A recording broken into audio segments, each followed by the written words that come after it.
Hello, my name is Sherlock Holmes, and every story hides a truth. Welcome to my new mystery. The night hung heavy over London, wrapped in fog that blurred the outlines of lamps and chimneys, turning Baker Street into a spectral dream of glimmering haze. It was nearly midnight when the bell at 221B rang, a sharp, panicked peal that shattered the drowsy silence of the house. I had been nodding off by the fire, my book slipping from my hands, when Holmes raised his head from the chemical bench, his keen eyes glinting in the lamplight. "Someone in distress, Watson," he murmured, before the second ring came, longer and trembling. Moments later, Mrs. Hudson ushered in a man with a mud-streaked coat, his face pale as a sheet and his hands shaking uncontrollably. The smell of damp earth clung to him, and his boots were caked with the thick red clay of the northern cemetery district. "Mr. Holmes." "Sir, you must come," the man gasped. It spoke, sir, from beneath the ground. Holmes's expression did not change, but I saw his fingers tighten slightly around his pipe. "Who spoke?" he asked in a voice of cold precision. "The dead man, sir. The one we buried this morning. I swear on my life, the coffin itself," it whispered. The poor fellow collapsed into the nearest chair, wiping his face with a trembling sleeve. He gave his name as Thomas Rigby, a gravedigger employed at Highgate Cemetery. He had stayed behind after dusk, he said, to finish tamping down a grave, that of one Mr. Alaric Henshaw, buried earlier that day. As the last of the soil fell upon the coffin lid, Rigby heard what he described as a faint voice, calling his name, then murmuring something he could not make out. "It weren't no wind, sir," Rigby whispered hoarsely. "And there were no one else near. I dropped me spade and ran till my legs near gave out." Holmes leaned forward, his face unreadable. "And you are certain the sound came from within the earth?" "As I stand here before you, sir. It come from below." For a long moment, Holmes said nothing. The only sound in the room was the faint ticking of the mantel clock and the nervous creak of Rigby's boots against the floorboards. Then Holmes rose briskly. "Watson, your revolver. And fetch your coat. We shall pay Highgate a visit. Tonight." The fog was thick enough to smother a man's breath as we stepped into the hansom cab. The horse's hooves struck the stones with dull, muffled thuds. Holmes sat motionless beside me, his hat pulled low, his eyes fixed on some invisible horizon of thought. "A voice from beneath the earth," he muttered. "Either we are about to expose a most ingenious deception, or London has produced its first talking corpse." And we arrived at Highgate just past 1 o'clock. The cemetery was a sea of marble shadows and crooked crosses, the air rank with damp and decay. Rigby led us down the winding path toward the new grave. A wan moon struggled through the clouds, casting a silver sheen upon the wet stones. I confess that a chill ran through me as I saw the mound of freshly turned earth, dark glistening and disturbingly still. Holmes knelt beside it, brushing his gloved fingers through the soil as delicately as a surgeon might touch a wound. He examined the ground on all sides, his lantern beam sweeping across footprints, Rigby's, the undertaker's, and one faint set that veered off into the trees. "You see, Watson," Holmes murmured, "someone visited this grave after the burial." I bent closer. The impressions were narrow and deep, the sole worn at the edge. "A man's boot, size 8 or 9, I observed." "Precisely," said Holmes. "And made not more than 3 hours ago. Our mysterious whisperer may not be underground at all." Suddenly Rigby gave a cry. "Listen," he whispered. All three of us froze. From the mound before us came a faint, hollow murmur, so low it might have been the sigh of the wind through grass. Yet the sound rose again, soft but unmistakable, a breath-like cadence that formed 2 words. "Help me." Rigby staggered backward, crossing himself. I felt the hair prickle at my neck. Holmes alone did not move. His expression was one of utter stillness, as though he were observing the behavior of some rare insect. He turned sharply to Rigby. "Fetch 2 spades and a lantern from your shed. Quickly." Rigby hesitated, stammering, but Holmes's gaze sent him running. When he was gone, Holmes leaned close to the earth and whispered, "A trick of acoustics, Watson. Or of villainy. Stay alert." Within minutes, we were digging. The damp soil gave way easily under our spades, and soon a dull thud told us we had struck the coffin lid. Holmes brushed away the remaining dirt and examined the wood. There were fresh scratches along the grain, but oddly, on the outside. He held his ear to the surface, then nodded grimly. "There is movement inside." "Good God," I cried. "You mean the man was buried alive?" Holmes did not answer. "Crowbar Rigby," he ordered. We pried the lid open, the hinges creaking like a groan. I braced myself for the worst, but what lay within was not a man struggling for breath. It was a corpse unmistakably dead, pale, still, and cold. Yet something glinted near the head, a small brass tube attached to a thin wire, disappearing into the folds of the shroud. Holmes carefully traced it down to a small clockwork device nestled near the body's chest, no larger than a pocket watch. A phonographic coil, he muttered, almost to himself. Ingenious, cruelly ingenious. He adjusted a small lever, and again the whispering voice began, tinny and mechanical. Help me, help me. Rigby's eyes widened. So it weren't no ghost then, no ghost, said Holmes, his voice quiet. A mechanism designed to simulate life, perhaps to terrify those who buried him, or to send a message to those who listen. He paused, studying the corpse's face. This man is Alaric Henshaw, antiquarian, collector of curiosities, and, I suspect, the victim of a most deliberate charade. I glanced at him in disbelief. Then someone planted this device. Indeed. Holmes replied, straightening. The question, Watson, is why? Who profits from making the dead speak? The wind stirred through the trees, carrying the distant toll of a church bell. Holmes looked once more at the lifeless form before us, his face illuminated by the wavering lantern light. There is purpose in this performance, he said softly. And wherever there is purpose, there is mind. Someone somewhere wants us to believe the dead can talk. But I fear it is the living who have much to hide. He turned toward the gate, his coat trailing through the mist. Come, Watson. The game begins beneath the earth, but its players walk above it. And as we left the grave behind, I could not shake the feeling that something unseen was watching us from among the stones. Listening, perhaps, as the dead man's voice faded into the silence of the London night. The fog had thickened by morning, rolling in dense white waves that smothered Baker Street. The fire burned low in our hearth, yet even its warmth seemed unable to drive away the strange chill left by the night's discovery. Holmes stood before the window, his lean figure framed by the gray haze beyond, while I poured the first cup of tea. He had spoken little since our return from Highgate, though his eyes burned with that feverish intensity which always accompanied a problem that seized his full attention. The phonograph device lay upon the table, its brass casing dull with moisture from the grave. Holmes had spent much of the night disassembling it piece by piece, occasionally muttering under his breath. At dawn he had simply said, "There is a living mind behind this artifice, one with both scientific knowledge and a flair for spectacle." I was about to ask his meaning when Mrs. Hudson entered with a calling card upon her tray. Holmes took it, glanced once, and handed it to me without a word. Mrs. Lillian Henshaw, I read aloud. The widow of the deceased. Holmes nodded, and prompt. I had written to her before breakfast requesting an audience. I expected a reply, not a personal visit. A moment later, Mrs. Henshaw was shown in.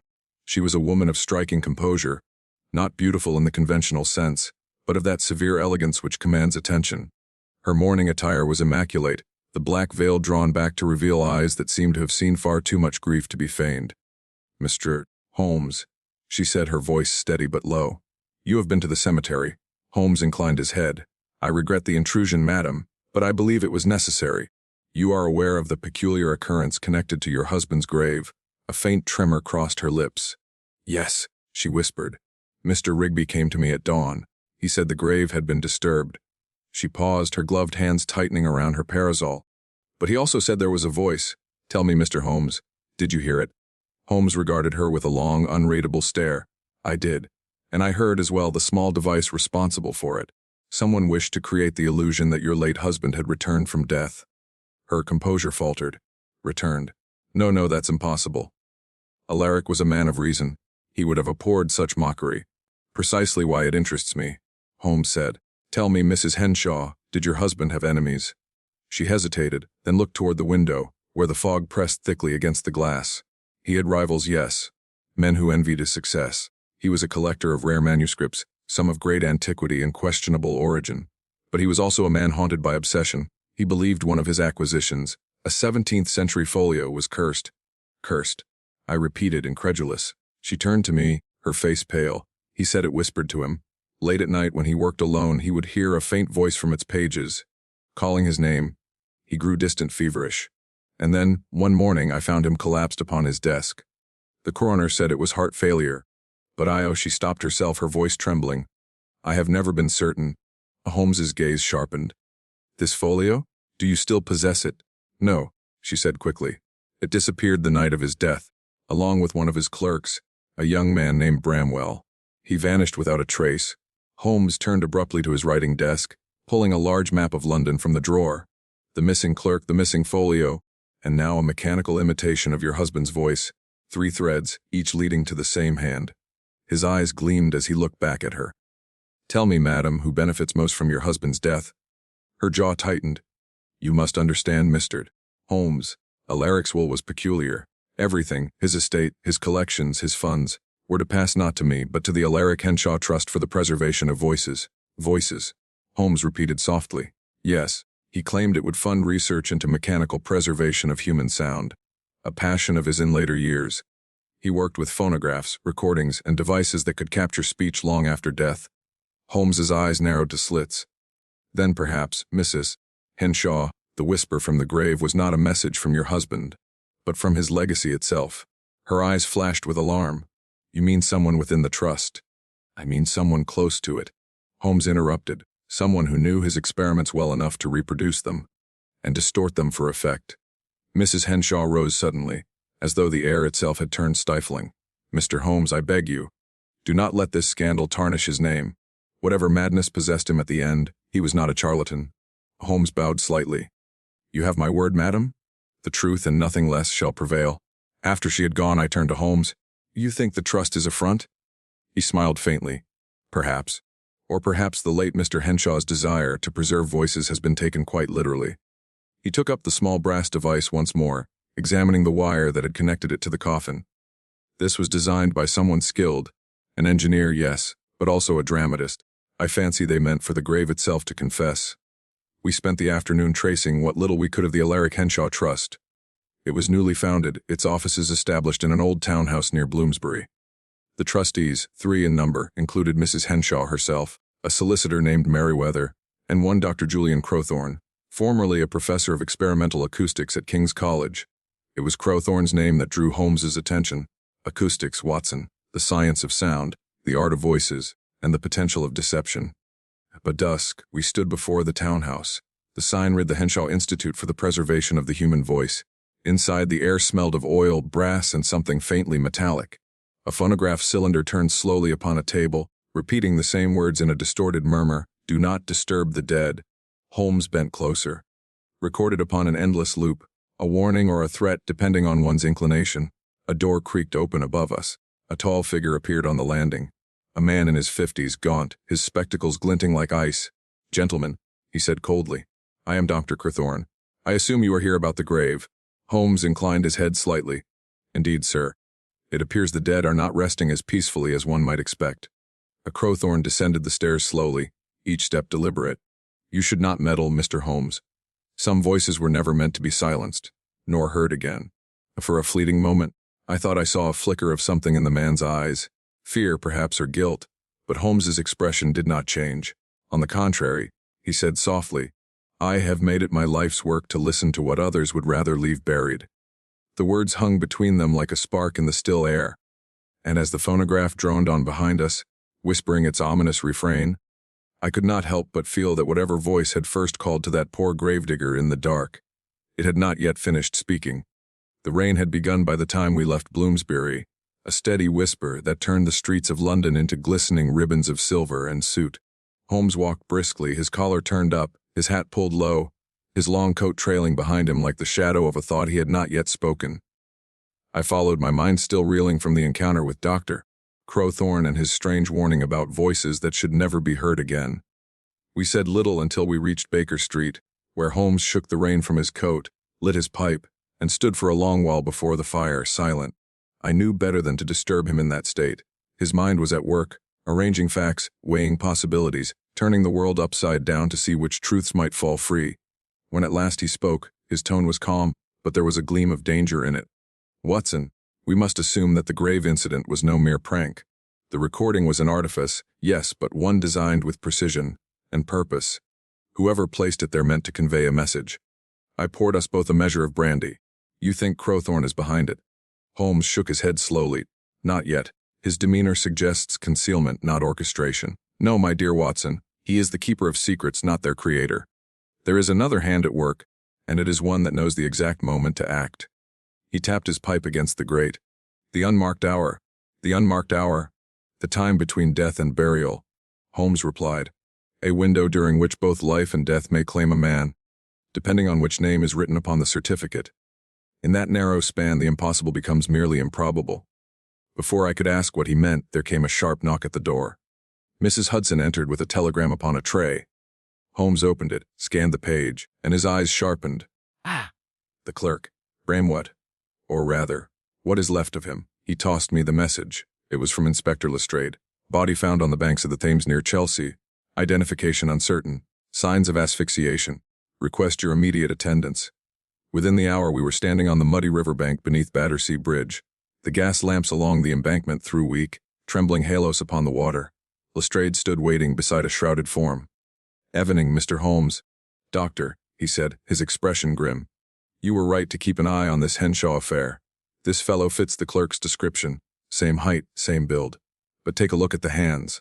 Holmes knelt beside the body, drawing back the coarse cloth. The man's face was discolored and bloated from the river, but his fingers, though pale, bore distinct calluses along the tips. Holmes examined them closely. "Printer's ink," he murmured. "And fresh. He was working mere hours before his death." Lestrade nodded. "And here's another oddity. The man's pockets were empty except for this." He handed Holmes a small brass pocket watch, its glass cracked, its hands frozen at precisely 11 minutes past 2. Holmes studied it for a long moment. "An unmarked hour," he said again softly. "Yes, the pattern continues." "What do you mean?" I asked. He stood brushing the mud from his knees. "The recording device, Watson. It was activated at the hour of burial, at 2 in the morning. This man's watch stopped at the same time. Someone wished to synchronize death itself, to mark an ending that could not be explained by natural means. We followed Lestrade back to Scotland Yard, where the body was laid out for examination. Holmes, bending over the still form, found faint traces of black residue upon the man's collar. He scraped a sample into a small vial, soot mixed with oil, consistent with machinery, perhaps a workshop. And yet, he leaned closer to the man's neck. "Observe, Watson, a small puncture just below the ear. The same mark we found upon the late Mr. Henshaw's corpse. A needle," I suggested, "or something far more refined. A method of inducing paralysis, the illusion of death. If my suspicions are correct, our Mr. Bramwell may have been presumed dead long before his body reached the Thames." Lestrade frowned. "So you're saying he was killed twice?" "Not quite," Holmes said. "I am saying he was silenced twice. First as a witness, and second as a message. We left the yard past midnight. The city was sleeping beneath the endless drizzle, but Holmes was far from done. Back at Baker Street, he placed the residue sample under his microscope and spent an hour in close study. Finally, he straightened. Iron oxide, graphite, and an oily compound derived from whale fat. Common in lubricants for phonographic machinery. The kind used by Crowthorne. Precisely. Holmes's tone was cold, but there is more. Mixed with it, traces of silver nitrate. That, Watson, is used not in machinery, but in photographic processes. I blinked. Photography. Think, Watson. Sound recorded mechanically, image captured chemically. What would a man gain by mastering both? He stepped closer to the window, staring into the fog beyond. He could preserve not merely voices, but entire lives, or the illusion of them. A new form of immortality. Imagine it, the power to speak beyond death, to be seen and heard when one's body lies cold. His voice dropped to a murmur, and imagine what a mind corrupted by grief or greed might do with such a gift. I was about to reply when a faint, metallic ticking drew my attention. Holmes froze. The sound came from his own desk drawer. He opened it carefully, and there, lying amid his papers, was a small brass cylinder identical to the one found in the grave. Attached to it was a scrap of parchment bearing a single line, written in a precise, unfamiliar hand. "You are listening in the wrong direction, Mr. Holmes." Before either of us could react, the device whirred to life. A voice, distorted yet unmistakably human, filled the room.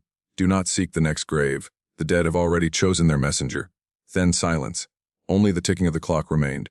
Holmes stood motionless, the faint curl of smoke from his extinguished pipe rising between us. At last he spoke. "Watson, the game has turned. We are no longer investigating a resurrection. We are interrupting one." And in that moment, beneath the cold hum of the rain against the window, I felt a chill deeper than any grave could give, for in Holmes's eyes, for the first time that night, I saw something I had never seen before. Doubt. The morning after that dreadful message, Baker Street seemed unnaturally still. Even the sounds of carriage wheels and distant cries from the street below felt muffled, as though the fog itself were listening. Holmes had not slept. He sat before the fire, the brass cylinder dismantled upon the table beside him, its inner coils spread out like the dissected nerves of a creature both mechanical and malignant. The look in his eyes was not merely that of curiosity. It was wariness, tinged with something approaching anger. "I have seen many devices built for deception," Watson," he said quietly, but none with this kind of refinement. The design bears the mark of a craftsman, one obsessed with perfection. He held up a filament so fine it trembled in the air. "This wire conducts sound, but not from mere vibration. It is sensitive to, how shall I put it, resonance. As though it were designed to capture echoes that linger after a sound should have died." I frowned. "You mean it can record what is no longer there?" "Not in the supernatural sense, though I see how the effect might be mistaken for it," Holmes replied, assembling the device once more. "But it does suggest something disturbing. Whoever constructed this was not recording the living voice, Watson. They were capturing remnants, traces of sound preserved in matter, as though the very air retained memory." Before I could answer, there came a knock at the door. Lestrade entered, hat in hand, his expression drawn. "Morning, Mr. Holmes. I wouldn't intrude if it weren't urgent." Holmes motioned him in. "You've news." Lestrade nodded. "Crowthorne's laboratory was broken into last night. No sign of the professor himself, but the place, well, you'll want to see it." Within the hour we were bound for Holborn, where Dr. Crowthorne kept his private workshop in a converted stable behind a row of shuttered tenements. The fog clung to the narrow lane like breath upon glass. When we entered the laboratory, the air struck me with a smell both acrid and sweet, ozone mixed with something like burned varnish. The room was in chaos. Broken glass glittered underfoot, copper wires hung from the ceiling like veins torn from a body. Along the far wall stood a series of phonographic cylinders, hundreds of them, each carefully labeled with names and dates. Holmes's gaze swept the room, sharp and measuring. "Lestrade, touch nothing," he said. "This is not vandalism, it's deliberate dissection. Indeed, the damage seemed too precise. The intruder had not looted or smashed at random. Each machine had been opened with care, its internal workings removed or rearranged." Holmes knelt beside a large cabinet of chemical flasks. "Observe this residue, Watson. Silver nitrate once more. But here, mixed with collodion and ether. Photographic solutions." Crowthorne was not merely recording sound. He was developing it. I stared at the blackened bottles. Developing sound. In the same way one might develop an image upon a photographic plate. Holmes murmured. He believed, it seems, that sound could leave an impression upon matter, vibrations fixed like light. An absurd theory in lesser hands, but Crowthorne was no fool. He turned toward a small writing desk, where several pages lay strewn. "And here lies the proof." Holmes lifted a page and read aloud. "Phase alignment achieved at third trial. Temporal echo consistent with decay interval. The subject's voice preserved, though the tone appears distorted." He paused, then read the next line in a low voice. "If the resonance persists beyond the hour, it may speak back." The words hung in the air like smoke. Lestrade scratched his head uneasily. "What in blazes does that mean?" "It means, Inspector," Holmes said, "that Crowthorne was attempting to recreate a voice from its echo. A dangerous experiment, especially if he succeeded." A sudden sound from the back of the room cut short his words. A faint creak like a hinge shifting. Holmes was across the floor in an instant. Revolver drawn, I followed, my pulse quickening. He flung open a narrow door leading to the adjoining chamber. Inside was darkness. A single lantern burned low, casting its light upon a glass tank at the center of the room. Within it floated a mass of wires, gears, and metal tubing, part machine, part anatomy. The faintest hum filled the air, rhythmic as a heartbeat. Holmes stepped closer, his eyes narrowing. A galvanic resonator. But modified. See how the coils are arranged, Watson. The configuration is meant to amplify faint electrical signatures. What he was capturing was not only sound, it was nervous energy. I felt a shiver crawl down my spine. "You mean the remnants of life?" "Precisely." He turned a small lever. The hum deepened, and a faint vibration rippled through the floor. Then, from a speaking horn mounted to the apparatus came a faint whisper. At first it was incoherent, a low, guttural murmur. Then it formed words, each syllable dragging against the next. "You should not have come." Lestrade swore under his breath and reached for his weapon, but Holmes held up a hand. "Steady, man. It's a recording, a remnant of a remnant. Nothing more." Yet his voice lacked conviction. The whisper continued, rising slightly in pitch. He'd made misspeak when me was still. The rest dissolved into a static hiss. Holmes shut the machine down. For a long moment no one moved. The only sound was the ticking of Holmes's pocket watch. Finally, he turned to Lestrade. This was no burglary. The intruder came to erase Crowthorne's work, to silence it. But they left too soon. Enough remains to tell us what he had discovered. Lestrade frowned. "And what's that?" Holmes looked back at the tank. "That the boundary between sound and soul is narrower than we thought." He examined the rest of the room, eyes darting from one shattered device to another. Then something caught his attention. A footprint in the suit near the door, He crouched, studying it. A woman's shoe. Small but narrow at the toe, expensive, likely custom-made. He glanced at me. You recall the widow's gloves, Watson? I did. The fine Italian leather, the delicate stitching. Holmes nodded grimly. She was here. We returned to Baker Street before dusk, the fog thickening once more. Holmes said little during the journey. Once inside, he began to sketch diagrams of the laboratory apparatus, muttering fragments of equations and chemical ratios. At last, he looked up. Watson, the widow's secret runs deeper than grief. She knew Crowthorne, perhaps intimately. The question is not why she wept at her husband's grave, but whether the man buried there was ever her husband. Before I could respond, another sound reached us. A faint, familiar ticking. Holmes turned sharply toward the mantel. There beside the clock sat the broken brass cylinder. It had not moved since morning. Yet now its gears stirred once more, spinning in slow, deliberate rhythm. Holmes approached, eyes fixed upon it. It seems, he murmured, that the laboratory of shadows has not finished its work. And as the final click echoed through the room, a voice issued from the device, not the distorted tone of before, but clear, cold, and unmistakably alive. Good evening, Holmes, it said. You are closer than you think. For several long seconds after that voice spoke, neither of us moved.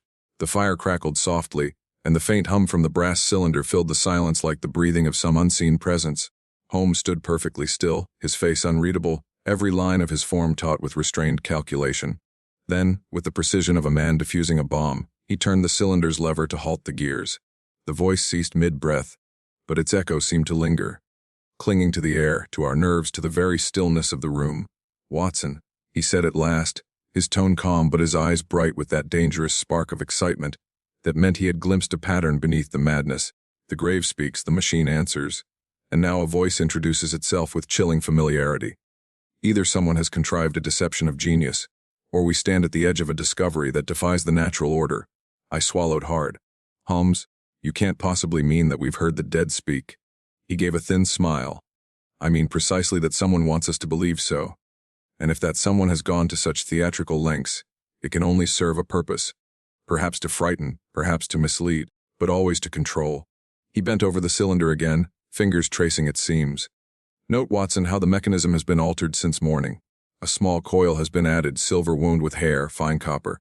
Such work requires not only skill but time. Someone has tampered with it since it left my table. My stomach tightened. Then the intruder was here, unquestionably. While we were at Crowthorne's laboratory, Holmes's gaze flicked toward the window. The fog pressed thickly against the glass, reflecting the glow of the street lamps like dull eyes. The widow, perhaps, or an accomplice. Before I could answer, Mrs. Hudson entered, her face pale. Mr. Holmes, there's a gentleman. Well, he says he was a gentleman, waiting below. Won't give his name, sir. But he insists it's a matter of life and death. Holmes's brow arched slightly. Show him up. Moments later, a figure stepped into the lamplight. He was tall but terribly gaunt, his skin stretched thin across his face as though all color and vitality had been drawn from it. His eyes, wide and trembling, darted about the room. His clothes, though once of fine quality, were soaked and streaked with earth. When he spoke, his voice rasped like a man whose throat had been filled with dust. I was told you could help me, Mr. Holmes. Holmes gestured toward the fire. Please sit. You appear to have been through some ordeal. The man hesitated, then collapsed into the armchair opposite me. They buried me, he whispered. I started. He nodded weakly. 3 days ago, St. Jude's Cemetery. I woke beneath the earth. A terrible chill crept through the room. Holmes did not flinch. Your name? Sir, Edwin Harrogate. The man said, voice trembling. I was the assistant to Dr. Crowthorne. Holmes exchanged a glance with me, quick, sharp. You claim to have been buried alive. I was dead, Harrogate said hoarsely. At least, I should have been. I remember the paralysis, the cold. I remember the world slipping away. Then sound, a voice calling my name. It drew me back. When I awoke, I was in darkness, the earth above me, and I clawed my way out. His hands shook violently as he spoke, his nails still rimmed with black soil. Lestrade, who had remained silent near the door, muttered an oath. Good Lord. Are we to believe this nonsense? Holmes raised a hand for silence. You say you heard a voice. Whose voice? Harrogate stared into the fire. The professor's, he said. Return what I gave you. Holmes's fingers steepled before his face. And what did he give you, Mr. Harrogate? The man's eyes flickered with a strange light. Fear, guilt, perhaps both. He gave me death, Mr. Holmes. He said it was the only way to prove his theory. That the soul is nothing but vibration. Something that can be captured, stored, revived. The air seemed to grow colder. Holmes leaned forward slightly, his voice low. You allowed this experiment. I trusted him. Harrogate whispered. He said he could bring me back, that I would hear the whisper between worlds. His voice cracked. And he was right. Holmes rose abruptly and crossed to the window. The fog had thickened to a dense wall, but faint movement stirred beyond it, shadows passing by, too slow, too deliberate to be pedestrians. Watson, he said softly, close the curtains. When I did, he turned back to Harrogate. If what you say is true, you were not alone in that laboratory the night Crowthorne vanished. The man shook his head, eyes wide. No. There was someone else, a woman. She wore a black veil. She came as I lay on the table, and the professor called her the voice beyond. She held a quill, a black one, and she wrote upon my chest before the experiment began. Holmes's voice sharpened. Wrote what? The word return. The silence that followed was suffocating. Holmes turned toward his desk and scribbled something hastily. Lestrade, he said, find me the death record for Edwin Harrogate. St. Jude's Cemetery 3 days past. Verify his name upon the register, and see if a coffin by that description was indeed interred. Lestrade hesitated, staring at Harrogate. And if it was, then, Holmes replied, we must accept that the dead man who sits before us is either the most skillful impostor I've ever encountered, or the first proof that Crowthorne succeeded in raising what should not rise. The inspector left in a hurry. Holmes poured Harrogate a measure of brandy, though the man's shaking hands could barely lift it. He turned to me quietly. Watson, note his pulse. I did as instructed, and nearly dropped my watch. It's faint, irregular, as though the heart were stumbling. Holmes nodded. Yet alive. The hours that followed blurred in uneasy silence. Harrogate dozed fitfully in the chair, muttering fragments of words that made little sense. The ink remembers, it bleeds backward, the grave hums. Holmes sat opposite him, motionless save for the rhythmic tapping of his fingers upon the armrest. Near midnight, a knock came again, soft, hesitant. Mrs. Hudson's voice quivered through the door. Stared. Holmes, there's a letter. No messenger. It was left on the step. Holmes took it at once. The envelope bore no name, only the impression of a quill stamped in black wax. He broke the seal and unfolded a single sheet. The handwriting was elegant, looping, unmistakably female. You search for the living among the dead, Mr. Holmes. Be careful. The next voice that calls your name may not be meant for you. Beneath it, a signature, or rather the outline of one. Faded as we watched, the ink retreating into the paper until nothing remained. Holmes exhaled slowly. The widow. At that moment, Harrogate stirred. His eyes flew open, and in a voice not quite his own, he whispered, He's waiting where the graves hum. Then his body stiffened, and he slumped sideways, the brandy glass shattering at his feet. Holmes bent to check for breath, then stood with an expression that chilled me. He's gone, he said quietly. Again, outside, a low, rhythmic vibration echoed faintly through the fog, like a whisper from beneath the earth itself. Holmes turned toward me, the faint glow of the fire reflecting in his eyes. Watson, he said, his voice low and grave, tonight we go to St. Jude's Cemetery. The fog rolled over Baker Street like a living thing, thick and deliberate, pressing against the windows as though it sought entry. Holmes stood before the hearth, his lean form a silhouette against the trembling firelight, his violin resting untouched on the mantel. The hour was close to 1 in the morning when Lestrade returned, his boots caked in the gray soil of St. Jude's. He entered with his usual briskness, but the look in his eyes betrayed something far less certain than confidence. Well? Holmes asked, not turning. Lestrade hesitated, removing his hat as if entering a church. We found it. The grave was there, Edwin Harrogate, dated 3 days past, and Holmes, he swallowed hard, voice tightening. The coffin was empty. Fresh soil, nails disturbed from the inside. No body. Holmes turned slowly, his gaze unreadable.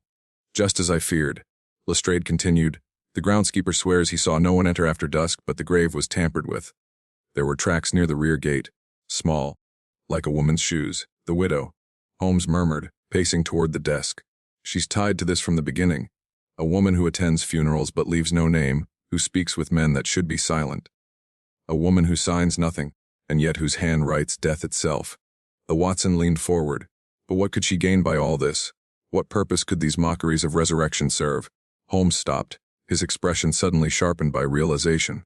Control Watson. Power over those two terrified to question the impossible.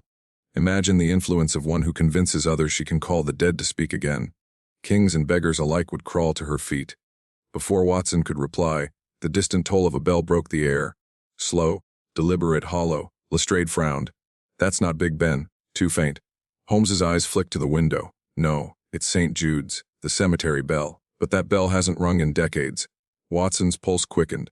Then someone is calling us, Holmes said grimly, reaching for his coat. The three of us set out into the night. The fog thickened as we approached the cemetery, swallowing sound and shape alike. The gates loomed ahead half open, their iron scrollwork glistening with dew. Holmes's lantern cut a narrow swath through the mist, revealing rows upon rows of leaning gravestones, each one slick with the damp breath of the night. Stay close, he murmured. This ground is more treacherous than it appears. As we moved deeper, the air grew colder. Somewhere beyond, a faint rhythmic hum trembled through the soil, the same vibration we had heard from the brass cylinder. Holmes knelt, pressing his palm to the ground. Do you feel it, Watson? A pulse. Mechanical, not natural. From beneath the graves. Precisely. His eyes flicked upward. And it emanates from the old crypt, the Mortlake vault. Lestrade's voice was hushed. You mean the same family that vanished 50 years ago? Holmes nodded. The very same. I believe our widow has made it her sanctuary.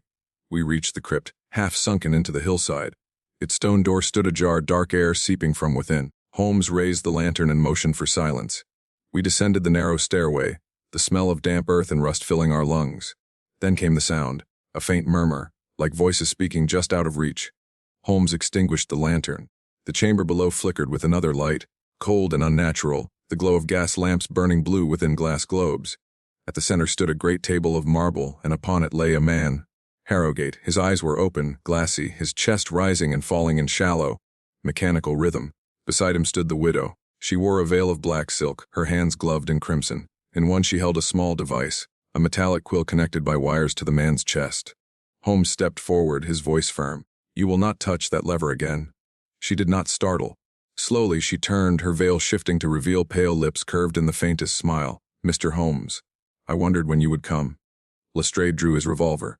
Step away from him. She ignored him. You of all men should appreciate progress, Mr. Holmes. The bridge between death and life, it's within reach. He died, yes, but he speaks again. Would you deny him that miracle? Holmes's tone was ice. Miracle. You call this abomination a triumph.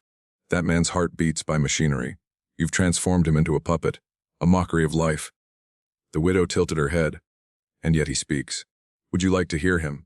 She pressed the quill gently to Harrogate's chest. The man's lips moved. Return what was taken. The words came as a vibration, a hollow echo. I felt the hairs on my neck rise. Holmes's face hardened. You're using his nervous system as a conduit, feeding memory through current. Exactly, she said softly. And through him Crowthorne speaks again. Holmes stepped closer. What is your endgame, madam? You resurrect a scholar and enslave his mind. For what purpose? The widow's voice dropped, almost tender. To finish his work. He promised me eternity. He failed in death, but I will not. Holmes glanced at me. Watson, the wires. Cut them. Before I could move, Harrogate's hand shot up, clutching my wrist with terrible strength. His eyes rolled white as he rasped. Don't stop her. Holmes seized the lantern from my hand and hurled it against the device. Flames flared, consuming the wires in a burst of smoke and sparks. The widow screamed, not in pain but in fury. As the light in Harrogate's eyes flickered and went out, the chamber erupted into chaos. Lestrade lunged forward, but the widow moved with uncanny speed, vanishing through a side passage. Holmes pursued without hesitation, and I followed, the echo of our steps clanging against the stone. We emerged into the graveyard above just as she reached the far gate. Stop her, Lestrade shouted. Holmes's voice rang out cold and clear. No need. The widow turned, eyes burning with rage, and then the ground beneath her feet gave way. The soil collapsed, revealing a gaping pit, the very grave Harrogate had clawed free from. She screamed once, the sound swallowed by the earth, and then silence. Holmes stood at the edge, his expression unreadable. The dead, he murmured, are not fond of sharing their rest. Lestrade crossed himself. Good Lord, you think she's... Holmes's gaze lingered on the darkness below. Gone, perhaps. But something tells me this grave will not stay silent for long. We returned to Baker Street before dawn. Holmes set the damaged quill upon the table, its wires still faintly humming, as though remembering their work. He did not speak for a long while. When he finally did, it was softly, as if to himself. There are pacts, Watson, that no man should make, least of all with the silence that follows the grave. For silence always demands its due. The hum from the quill faltered, then ceased entirely. And in that final stillness, I could have sworn I heard it. The faintest whisper, distant and cold. A woman's voice drifting through the walls of Baker Street. "Not yet, Mr. Holmes, not yet." The storm that had been threatening all evening finally broke as Holmes and I returned to St. Bartholomew's graveyard. The rain fell in cold silver sheets, soaking the uneven ground and turning the earth to mire. Lightning cut the sky into jagged pieces, briefly illuminating the old tombstones like pale bones. The air carried that strange, oppressive silence that often lingers before a revelation, something Holmes seemed acutely aware of. He said nothing as we crossed the gates, his lantern swinging low, the light trembling over the sodden grass. Every detail of his face was sharpened by focus, his eyes narrow, his jaw tense. We were here to confront what logic itself seemed to resist the mystery of a grave that spoke. The voice, Watson. Holmes said at last, his voice barely audible above the rain. It came from beneath the soil, yes, but not from the dead. Remember? The living often hide behind the masks of ghosts. I followed his gaze toward the oldest section of the cemetery, the area near the weeping willow where Mrs. Lyle claimed she had heard her late husband's voice. The inscription on the gravestone was faint now, blurred by time and weather. Holmes knelt before it, brushing away wet leaves and earth with a gloved hand. He placed his ear to the ground. For a moment I thought he had gone mad, but then, even through the storm, I heard it. A faint, hollow whisper, as though air itself were trapped beneath the soil. It rose and fell, uneven and chilling. "By heaven," I breathed. "There is a voice." Holmes pressed a finger to his lips. He pulled from his coat a narrow metal probe and drove it carefully into the earth. A sharp clang echoed back. He withdrew the probe and gave a thin smile. "Metal," he said, "not coffin wood. A passageway." Before I could speak, he took a spade from our satchel and began to dig with quiet ferocity, his movements swift and deliberate. The soil gave way to reveal a narrow hatch, iron with a small vent that opened toward the gravestone's base. Holmes ran his fingers along its edges, muttering to himself. "An air shaft," he said. "Ingenious. This grave is no resting place, it's a door." He lifted the hatch with a heavy creak. A rush of stale air escaped, thick and suffocating. Lantern light spilled into the darkness below, revealing a narrow stairwell that descended into the earth. Holmes didn't hesitate. "Stay close, Watson. I believe the true voice of this grave still lives." We descended. The air grew colder, the walls slick with condensation. The sound of dripping water echoed endlessly. At the bottom we entered a small, dimly lit chamber. Part laboratory, part crypt. Glass vials and chemical flasks stood on rusted tables, and in the center, under a flickering lamp, was a man. He was thin, pale, and trembling, his clothes covered in dust and earth. His face was unmistakable, Henry Lyle, the man buried weeks ago. Holmes's voice was calm, but it carried steel. "Mr. Lyle, I see death did not suit you." The man's eyes widened in horror. He staggered back, clutching at his chest. "Holmes, please. You don't understand. I had to disappear. They would have killed me." Holmes stepped closer. "You arranged your own burial. The widow's tears were genuine, I assume. But you staged your death to escape someone. Who, Mr. Lyle?" Lyle shook his head violently. "Not someone, something. They called it the Pact. I was part of a circle, a society sworn to secrecy. We thought we were only studying the voice of the dead, echoes in stone, vibrations in earth.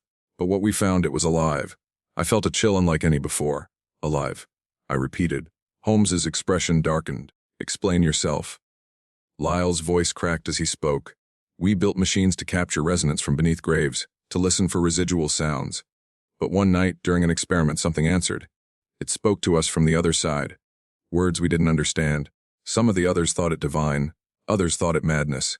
But then, they began to die. One by one, I faked my death before it could reach me." Holmes's lantern flickered. "And yet, here you sit, entombed beneath your own grave, speaking through vents and shadows. You have merely traded one prison for another." Lyle began to weep. "It's not over, Holmes. It still calls for me. Even now, listen." He turned toward the dark wall. The air vibrated faintly, a deep, unnatural hum that made the hair on my neck stand. Then, in the silence, a whisper formed, a voice neither human nor wholly of this world. It said Holmes's name.